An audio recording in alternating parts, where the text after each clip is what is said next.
Selamat pagi Bapak Ibu Guru dan para siswa yang dikasihi Tuhan Yesus Kristus. Sejahtera penuh, itulah harapan setiap umat di muka bumi. Dan itu semuanya hanya akan bisa tercapai jikalau kita tiap detik, tiap menit, tiap jam memerlukan Tuhan. Ya Tuhan, tiap jam. Kidung Jemaat 457. Ya Tuhan, tiap jam ku memerlukan-Mu. Engkaulah yang memberi sejahtera penuh setiap jam, ya Tuhan. Jika ku perlukan, ku datang juru selamat, berkatilah.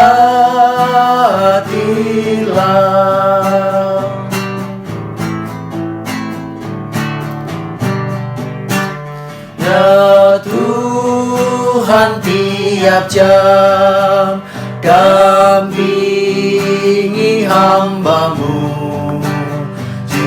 Jikalau Kau dekat, enyah penggodaku.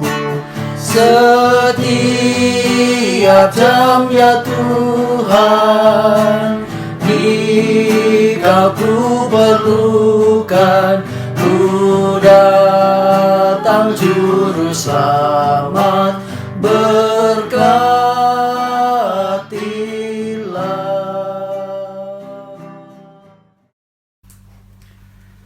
Selamat pagi Bapak Ibu Guru dan para siswa yang dikasihi Tuhan Yesus Kristus. Bagaimana kabar Anda hari ini? Kiranya kasih, setia, dan berkat serta penyertaan Tuhan menjadi bagian hidup kita semuanya. Saya mengajak kita semuanya sebelum kita memasuki seluruh aktivitas hidup kita satu hari ini, kita akan bersama-sama sejenak berdiam diri mendengarkan firman Tuhan. Namun sebelumnya kita satu di dalam doa. Kita berdoa, saudara. Bapa, terima kasih untuk hari ini. Ada lagi kesempatan kami mau bersama-sama berdiam sejenak untuk dengar-dengaran akan kebenaran firman-Mu.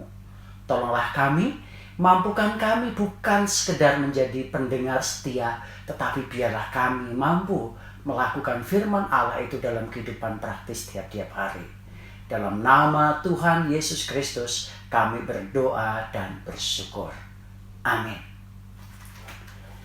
Bapak Ibu Guru dan para siswa yang dikasihi Tuhan Yesus Kristus, mari kita bersama-sama membaca firman Tuhan yang diambil dari Kitab Yakobus pasal 1 ayat yang ke-19. Dikatakan demikian, saudara. Hai saudara-saudara yang kukasihi, ingatlah hal ini.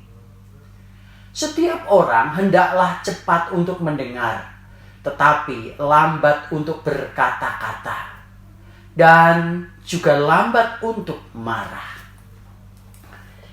Ibu, bapak, guru, dan para siswa yang dikasihi Tuhan Yesus Kristus, judul renungan kita hari ini adalah Communicating Family. Dalam satu tekanan, I love to tell the story. Salah satu tantangan terbesar keluarga zaman sekarang adalah komunikasi antar anggotanya. Mungkin ini disebabkan oleh karena kesibukan orang tua bekerja mencari nafkah, ditimpali kesibukan anak-anak dalam studi dan juga dalam kegiatan pribadi masing-masing. Home sweet home berubah menjadi seperti layaknya hotel. Suasana kebersamaan di meja makan menjadi momen yang amat-amat mahal. Karena jarang bisa terjadi, ataupun kalau terjadi masing-masing sibuk dengan gawainya, sehingga komunikasi secara langsung antar anggota keluarga, antar orang tua dan anak, antar kakak dan adik, antara seluruh anggota keluarga menjadi sulit terjadi. Renungan kali ini disusun agar para remaja, terutama kita semuanya, untuk saling berkomunikasi di tengah suasana yang membangun. Generasi milenial dikenal sebagai generasi yang aktif berkomunikasi tanpa batas. Hanya cara generasi ini berkomunikasi, termasuk remaja di dalamnya, adalah melalui layar atau screen. Oleh karena itu, generasi sekarang ini sering disebut sebagai generasi yang menunduk karena mereka lebih sering menundukkan kepala dalam memandangi teks layar gawe mereka. Sehingga sering abai berkomunikasi secara langsung dengan tatap muka. Atau dengan kata lain, face to face. Dengan orang yang di hadapan atau dekat mereka.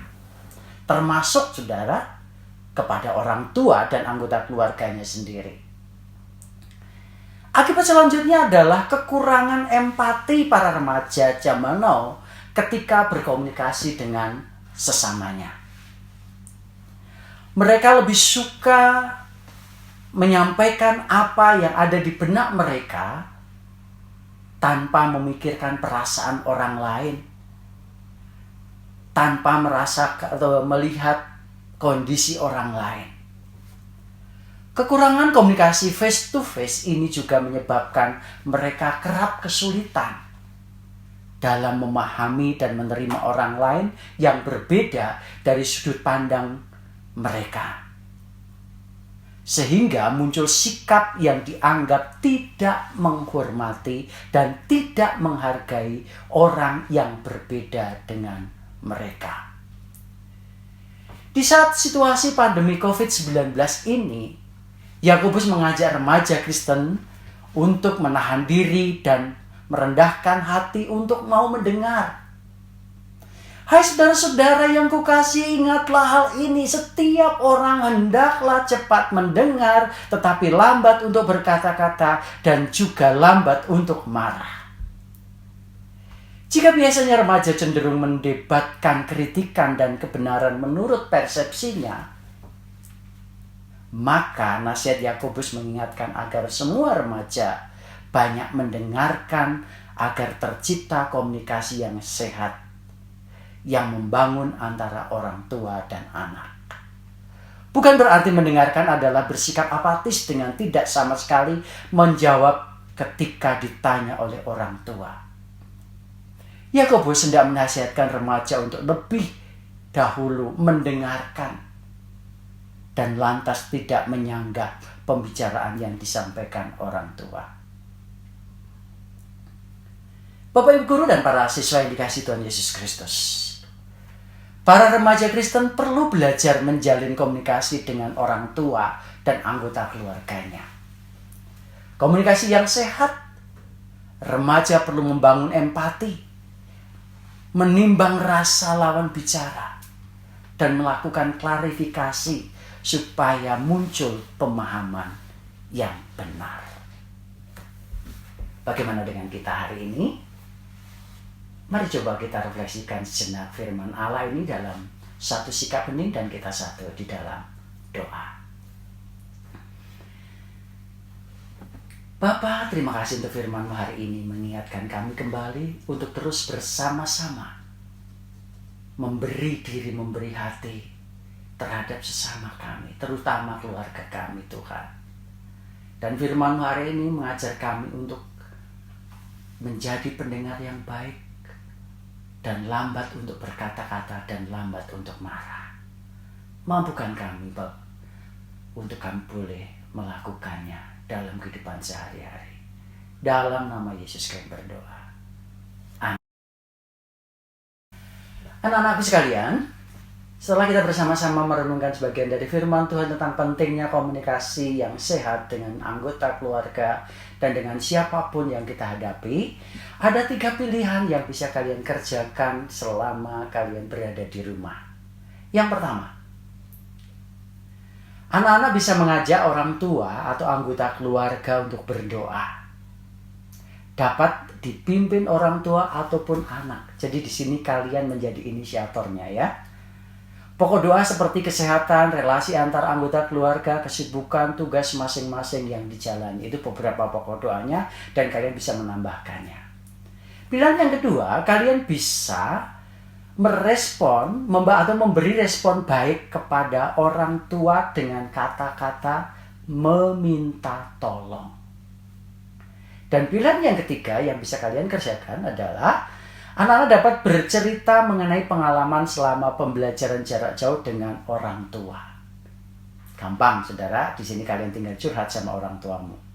Nah, semua kegiatan ini kalian pilih salah satu dan kalian wajib mendokumentasikannya berupa foto ataupun video. Dan nanti kalian kumpulkan karena nanti akan ditindaklanjuti melalui mendiskusikannya respon anak-anak dengan bersedia mau dimintai tolong oleh orang tua. Terus kemudian pengalaman dengan orang tua yang berkesan ketika diberi nasihat atau pesan yang bisa mungkin sampai saat ini dijadikan prinsip hidup. Nah, itu nanti kita akan dilanjutkan di jam wali kelasnya. Oke, selamat pagi, selamat beraktivitas. Tuhan Yesus memberkati kita semuanya.